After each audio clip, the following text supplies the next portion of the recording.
Hey guys, it's Adam, and this is my first actual topic video for this politically active channel that I've started. Um, and initially, I was going to talk about education or foreign policy, but I've decided that I wanted to talk about politicians and who I like, who I admire, and what I'm looking for. Okay, so I'll start with the politicians that I like, that I've known about. I'll start with my favorite, Dennis Kucinich. I think that he is an amazing politician. I think he's really smart, um, and not politically motivated. He's a working class politician who tries to do the best that he can to represent the people in Ohio. And he ran for president um, last election, and I almost voted for him. I did try to vote for him as part of the Democratic primary. Um, Another politician that I really like is Cynthia McKinney. I like her because she is outspoken, she is a voice, and she asks a lot of questions. And she feels that as American people and as Congress members, it is our right and our duty to ask these questions, even if we find nothing conclusive in their answers or anything like that. She was one of the people that asked a lot of hot button questions about 9/11. What did we know? When did we know it? That type of stuff. And although it sort of insinuates some sort of conspiracy or something, it also goes to prove grounds as far as what typical American policy is. If there is a hijacked vehicle, airplane or whatnot, what our policy is supposed to be is not what happened on 9/11. And I guess it is very important to find out why that didn't happen. Whether it was the war games going on, whether it was um, confusion, whether it was, I don't know. I don't know why the F-16s weren't in the air, you know, 30 seconds or a minute after the plane was reported hijacked, and they saw that it wasn't going on its intended destination course. So I really admire these types of politicians. I watched a few documentaries, one on George McGovern, who was one of the first peace candidates. He ran for the Democratic Party in 1972, I believe. And another one was, and he might have even considered running or ran in 68. And the other person that I was very taken with is Shirley Chisholm, and I just finished a documentary about her. If you guys are interested, I watch a ton of documentaries on Netflix.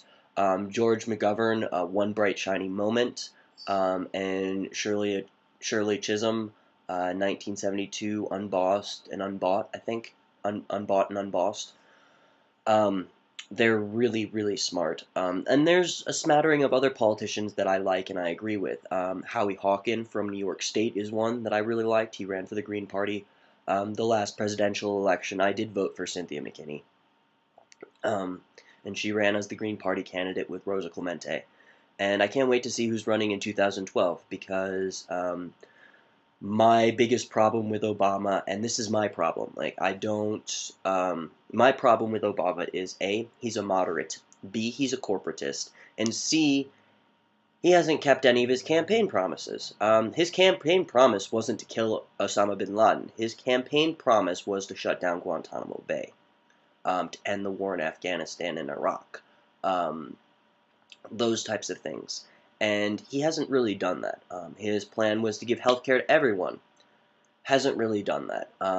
There are a lot of things that I was concerned about when he was running, and I'm still concerned about as he is president, because he, in my opinion, is so busy pussyfooting or being a moderate and compromising. Because yes, it is a good thing to compromise, but not when you compromise your morals and everything along.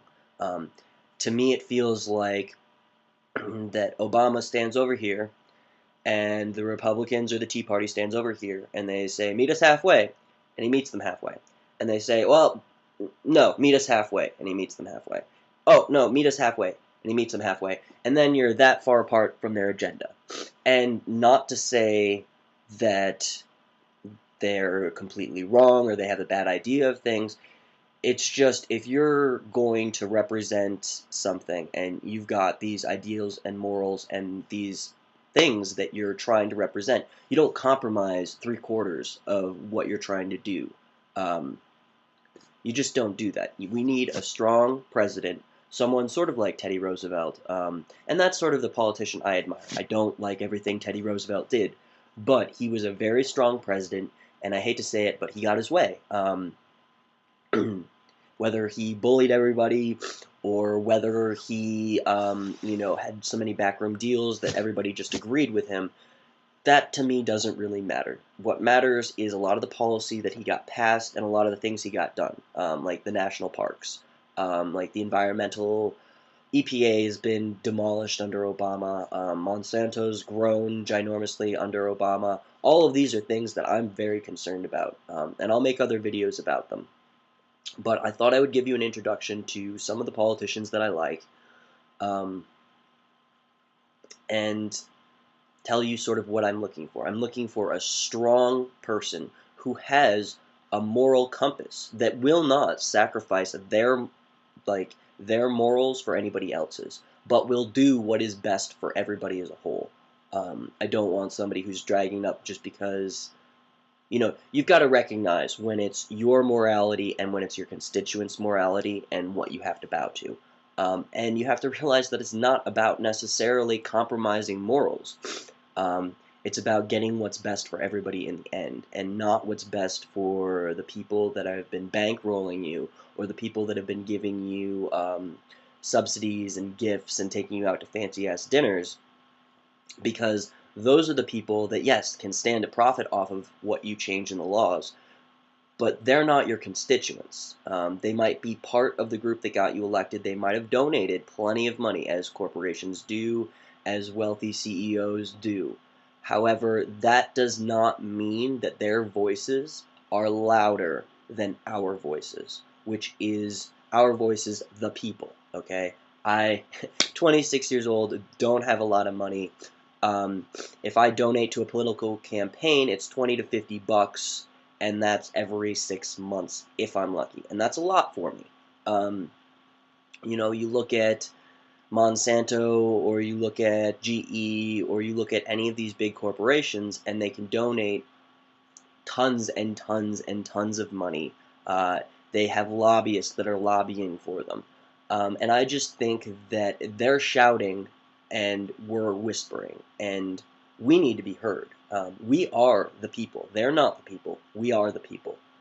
If you look at our Declaration of Independence, the preamble states that we declared our independence from England for economic reasons. For King George was taxing the shit out of all the entrepreneurial business in America, and they were really unhappy with that.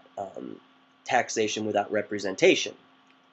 I see that very similarly to where we are today. We are getting taxed. Corporations are getting tax breaks. They're not having to pay taxes through loopholes or through states bidding against each other. Yet they're the ones determining all the policy, and we have no representation because they've bought all the representatives.